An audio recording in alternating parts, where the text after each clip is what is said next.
배종호 세한대 교수, 박정하 전 청와대 대변인 두 분과 이번 선거 전망 해보도록 하겠습니다. 안녕하세요. 안녕하세요. 지금 투표가 한 장 진행 중이고요. 저희 화면을 통해서 이 시각 투표율도 보여드리고 있는데 3% 안팎의 박빙의 승부일까? 아니면 15%포인트 차이에 큰 격차를 벌인 승부가 벌어질까? 양 당은 전혀 다른 예측 결과를 내놨습니다. 이 부분에 대해서 두 분께 전반적인 흐름들, 전망들 간단하게 듣고 시작하겠습니다. 네, 이제 지금 선거전은 여당이 상당히 열세에서 지금 맡고 있는 그런 선거전 양상이 계속되고 있는 거 아니겠습니까?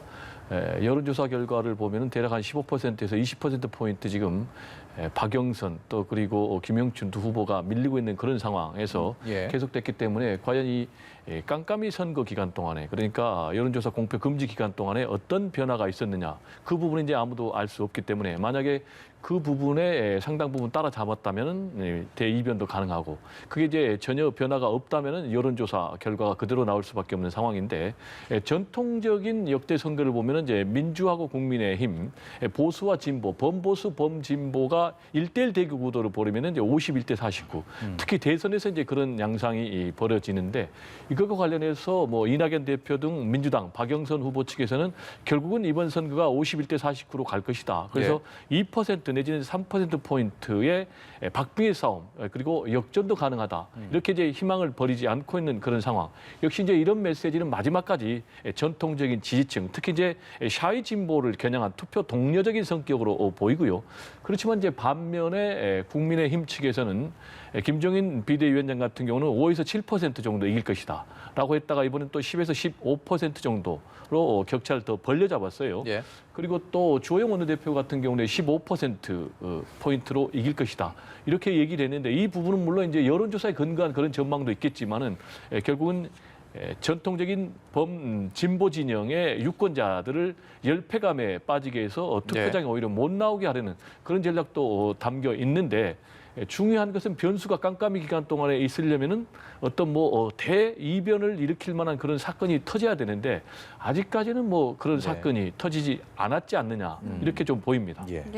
지난주 목요일 오전에 이제 발표됐던 여론조사 이후에 이제 깜깜이 기간으로 들어갔죠. 그때 이제 그 여권에서는 사실은 뭐 우리 박주민 의원 등 해서 부동산을 또 자극하는 또 악재가 있었고 이후에 이제 선관위 문제 등등이 있어서 기초적으로 이제 뭐 공정 정의라는 것을 좀 흔들 수 있는 악재들이 좀 덜어 있었던 반면에 야권은 사실은 뭐 처음부터 내곡동 얘기를 계속 해왔고 내곡동에서 이제 오세훈 후보를 봤다는 증인들도 나왔습니다만은 결정적인 물증이 좀 나오지 않은 상황이었어요. 그래서 제가 볼 때는 그 깜깜이 기간 동안에 크게 이 판을 흔들 만한 변수가 있지 않았다. 그래서 그 전에 공표됐던 여론조사 결과가 크게 변하지 않았던 것 아닌가라고 조심스럽게 예상을 해보고요.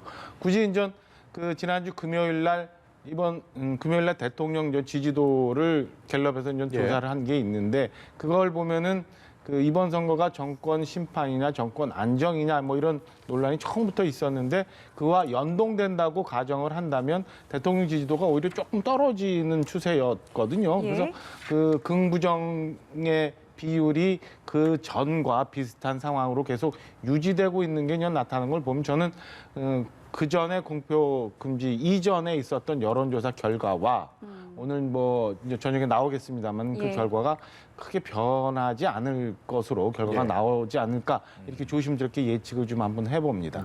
또 하나 오늘 선거를 앞두고 투표율이 과연 얼마나 될 것이냐도 많은 관심을 모았습니다. 사전 투표율까지 합산한 현재 투표율을 저희가 상단에 보여드리고 있는데요. 서울이 47% 그리고 부산이 현재까지 42.4%로 집계가 되고 있습니다. 현재대로의 어떤 추세라면 50%도 넘길 수 있을 것이다라는 관측이 나오고 있는데 사실 여야 모두 이번에 적극적으로 이제 투표를 굉장히 독려를 했단 말이에요. 현재 어떤 투표율의 추세를 보셨을 때 유불리 어떻게 좀 분석하시는지? 전통적인 선거 결과를 보면은 투표율이 높으면은 진보 진영, 그러니까 민주당이 우세한 것으로 나타났어요. 그 이유는 결국 이제 2030 젊은 층들이 투표에 적극 참여했다는 그 근거로 보이기 때문에 그렇거든요. 그렇지만 이제 이번 선거 같은 경우는 여론조사 보면은 20, 특히 이제 30보다는 20 세대 측에서 오히려 민주당 진영에서 이탈해서 오세훈 후보를 지지하는 이제 그런 경향이 나타났기 때문에 여론조사 결과대로 투표가 이어진다면은, 그래서 투표율이 높아진다면은 예. 오히려 국민의힘 오세훈 후보가 유리한 이제 그런 상황의 결과가 나타날 가능성이 높죠. 그렇지만 이제 20 세대들 같은 경우는 기본적으로 정파적이기보다는 굉장히 현실주의적이고, 그리고 집단주의적이기보다는 상당히 개인주의적이기 때문에 좀 예측 가능하기가 좀 어려워요. 예. 그리고 이제 깜깜이 여론조사 기간 그 전에 여론조사를 보면은 20 세대 같은 경우는 50% 이상이 아직 후보를 결정하지 않았다. 그러니까 그만큼 이제 부동층이 높다는 거예요. 과연 그래서 이 20 세대들이 투표장에서 누구를 찍을 것인가라는 부분과 관련해서 이제 굉장히 주목해봐야 되겠고요. 예. 만약에 지금 여론조사 결과로는 뭐 또 이제 지금 이제 추세대로라면은 한 55% 정도의 투표율이 될 것으로 예상이 되는데, 만약에 투표율이 한 45% 내지는 50% 미만이라면은 민주당이 이제 조직에서 절대적으로 우세하거든요. 한 서울 같은 경우는 조직을 가동하면은 300만 표 정도 움직일 수 있다고 그래요. 예. 그래서 그 사람들 투표장에 끌어내면은 70%, 그래서 한 200만 명 이 정도면은 전체 유권자의 4분의 1 정도 되니까 이 조직의 위력이 그대로 발휘될지, 그리고 2030 세대들이 과연 여론조사 결과 그대로 던질지, 예. 이 부분이 앞으로 선거 개표 결과를 좌우하는 핵심 변수가 아닌가 이렇게 생각이 듭니다. 당초 여론조사 분석가들은 이제 50%를 투표율을 50%를 이제 마지노선으로 잡았었죠. 그래서 교수님 말씀 주신 것처럼 서울의 이제 대부분의 국회의원 선거구, 그다음에 기초단체장을 갖고 있는 민주당이 투표율이 50% 미만일 경우는 조직표가 굉장히 강하게 영향을 미칠 거고, 50%를 넘을 경우는 정권 심판에 대한 이 일반 뭐 보수 진영뿐만 아니라 중도의 표심이 폭발한 거다라고 분석할 수 있다고 많이 얘기했는데, 지금 추세대로 하면 50% 훌쩍 넘을 것 같아요. 그러니까 지금 뭐 저희가 뭐 4시 거의 가까이 옵니다만은 예. 3시 현재 서울 같은 경우는 45.2%였고 지금은 47% 가까이 되는데, 예. 지난 2018년도 본선거에서 3시 현재 서울 같은 경우는 48.5% 투표율을 보였었거든요. 그 본선거와 지금 뭐 투표율이 낮을 거로 예상이 되는 보궐선거랑 큰 차이가 없는 상황이에요. 뭐 이러면은 투표율이 굉장히 높아서 많이 지금 표심을 표현하고 있다.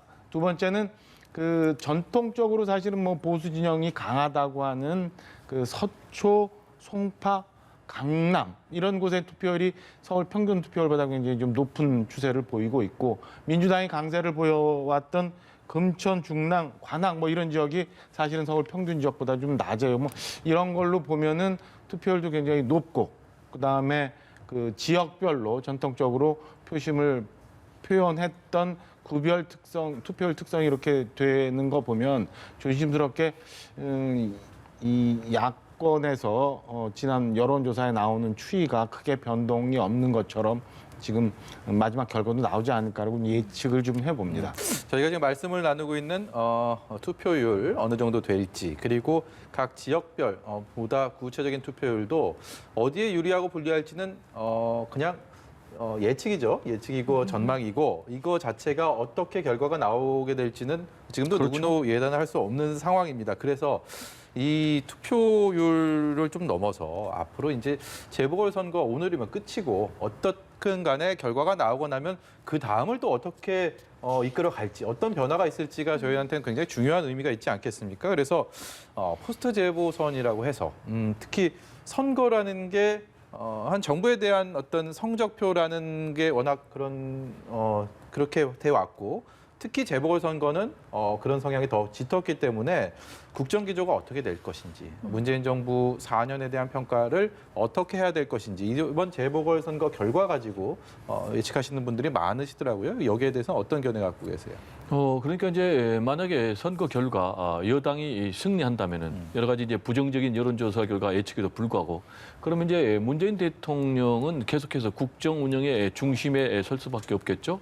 그리고 지금까지 해왔던 국정 운영 기조를 계속 유지할 가능성이 매우 크고요. 예. 특히 이제 지금까지 문재인 대통령이 당정청 중심에 그립을 놓지 않고 잃지 않고 잘 해왔는데 만약에 이제 이번에 패배한다면은 상당히 국정 운영의 동력이 상실될 가능성이 높고 네. 레임덕에 직면할 가능성도 높죠. 현재 여론조사 결과 보면 한 32%까지 떨어진 그런 상황이거든요.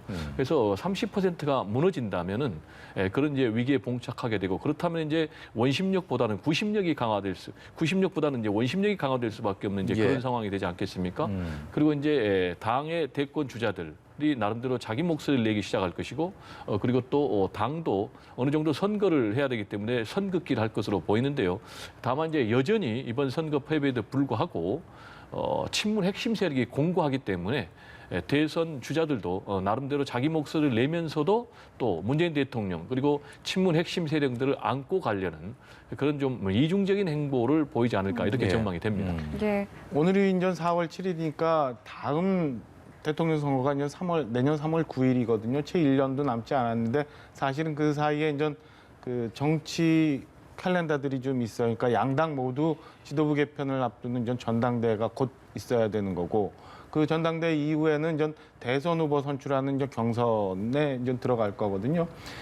역대 어느 정권보다도 굉장히 그 청와대가 굉장히 그립을 세게 쥐면서 이제 전국을 주도해 왔는데 저는 이번 보궐선거 결과 이후에 어떤 측이 이제 뭐 이기든 뭐 결과는 2대0 혹은 뭐 1대1 뭐 이런 상황이 날 텐데 결과가 어떻게 되든 간에 이 청와대 중심의 이 정치 지형이 이제 급속도로 여의도 중심으로 좀 넘어갈 거다. 그리고 여의도 중심에서 차기 미래 권력을 향한 이제 움직임들이 굉장히 많아져서 여도 야도 굉장히 많은 정치적인 변화를 맞게 될 거다. 그리고 이 상황에서 여러 가지 이제 변수들을 우리가 찾아봐야 되지 않을까라는 생각을 합니다. 예. 우선 그 만약에 뭐 여권이 이겼을 경우는 교수님 말씀 주신 것처럼 이제 청와대가 계속 그립을 세게 쥐면서 전국을 주도하겠지만 서울, 부산에서 이제 야권 후보들이 이기면 저는 급속도로 불가피 청와대가 이제 레임덕 국면으로 갈 수밖에 없고 예.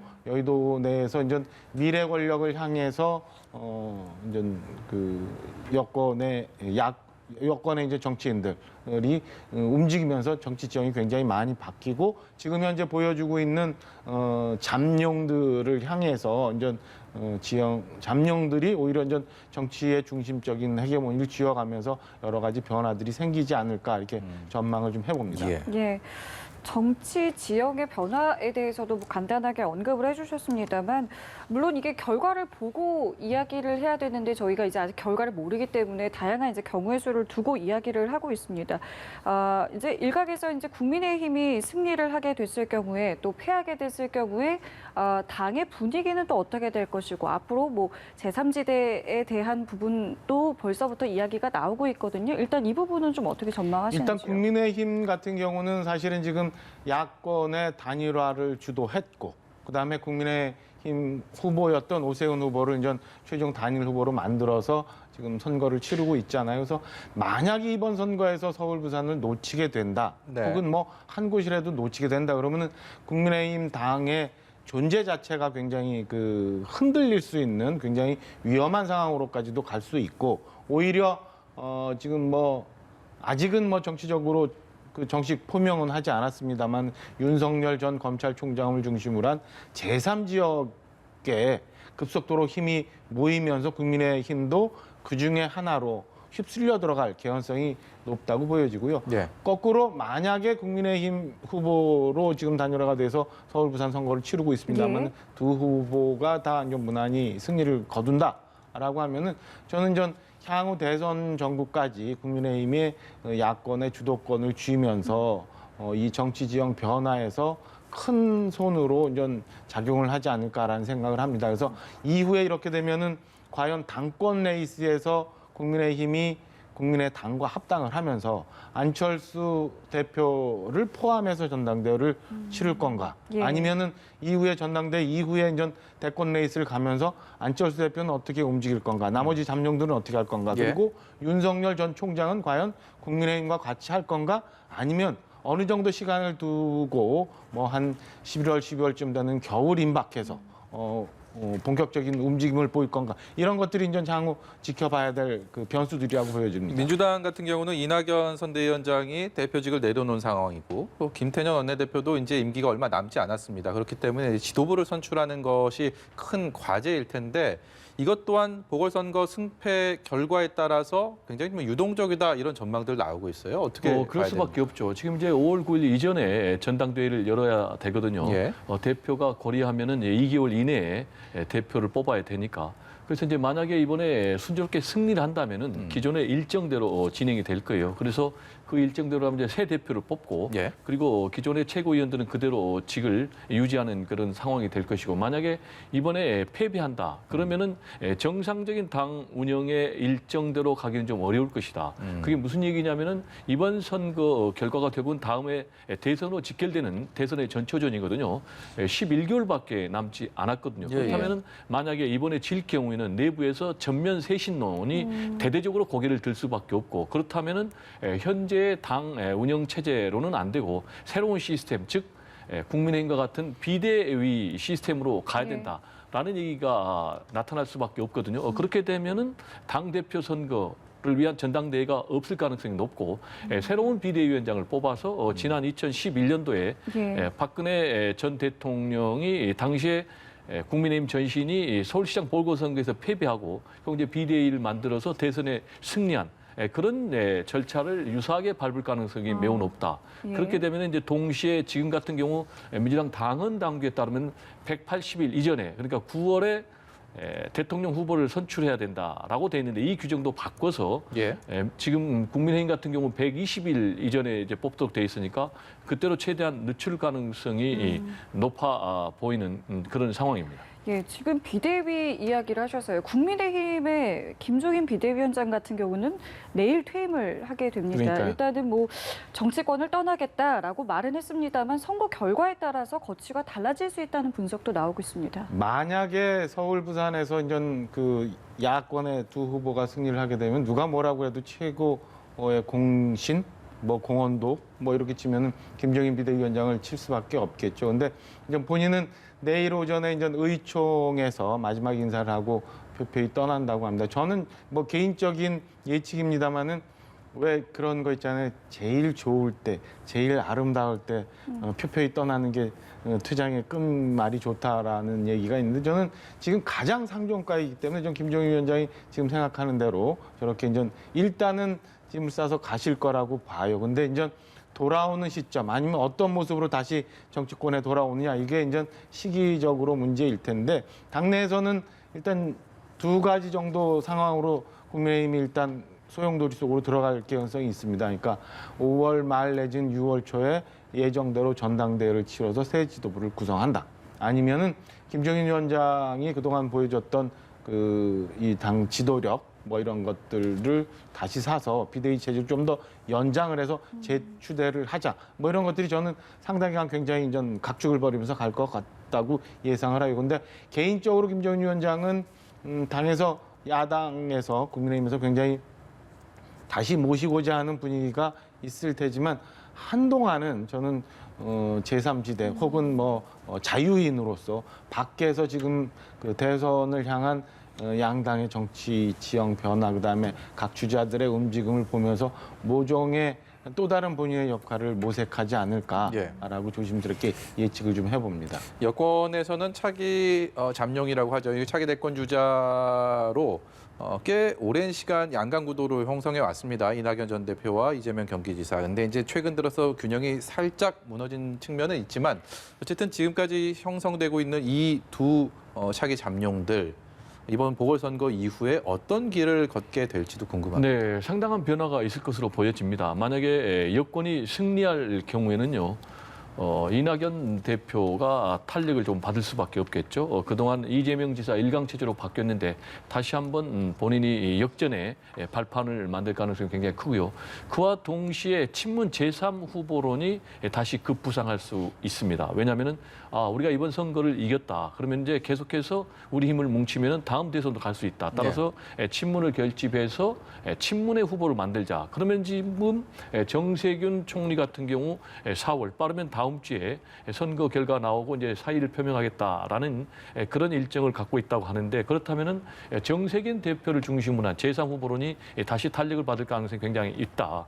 그러면 이제 다시 한번 여권의 대선 후보 경선은 굉장히 예측 불허의 싸움으로 갈 가능성이 높고요. 다만 이번에 패배할 경우에는 이재명 지사의 입지가 굉장히 공고해질 가능성이 높다. 즉 그 얘기는 뭐냐면 아무래도 중도층의 표심을 잡지 않고서는 대선에 승리할 수 없기 때문에 친문 세력만 가지고는 승리할 수 없다. 따라서 중도로 외연을 확장할 후보가 누구냐. 그런 측면에서 비록 이재명 지사가 우리 사람이 아니지만 대선에서 승리하기 위해서는 결국은 이재명 지사 외에는 카드가 없지 않겠느냐라는 이제 그런 내부의 움직임이 가속화될 가능성이 굉장히 높지 않나 이렇게 저는 전망을 합니다. 여권 같은 경우도 지금 경우의 수가 복잡하다라는 말씀을 해주셨는데 지금 야권 같은 범야권 같은 경우는 경우의 수가 그보다는 더 많은 것 같습니다. 굉장히 훨씬 더 많죠. 복잡한 함수 관계를 갖고 형성하고 있기 때문에 이거야말로 더 예측할 수가 없는 상황이 아닌가 싶은데요. 박정화 대변인 어떻게 보세요? 여권 내에서는 말씀하신 것처럼 여권이라는 울타리가 크게 변동이 없을 가능성이 더 높지만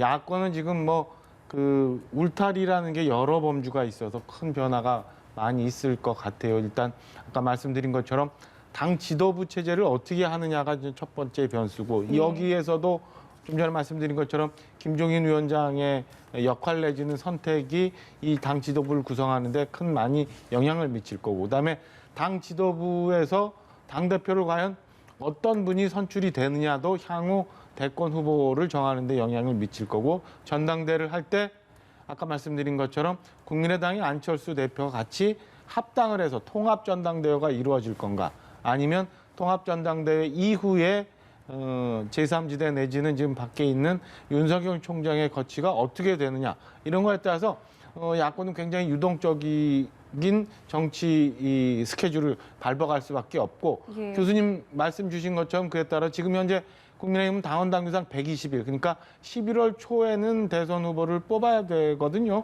저는 이 당원 당규도 다소 연기가 되거나 일정이 좀 조정이 될 수밖에 없는 상황으로 갈 수밖에 없다라고 예측을 해봅니다. 오늘 이제 자정을 전후해서 당선인 윤곽이 나오게 되겠고요. 또 당선이 확정되면 1년 조금 넘는 임기가 바로 시작이 됩니다. 저희가 지금은 시간이 두 분께 한 1분씩 드릴 수 있을 것 같은데요. 이번 선거가 분명히 의미하는 것들이 좀 있을 것 같습니다. 두 분의 생각을 끝으로 듣겠습니다. 이번 선거는 이제 결국은 징검다리 선거니까요. 가장 중요한 것은 대선이고요.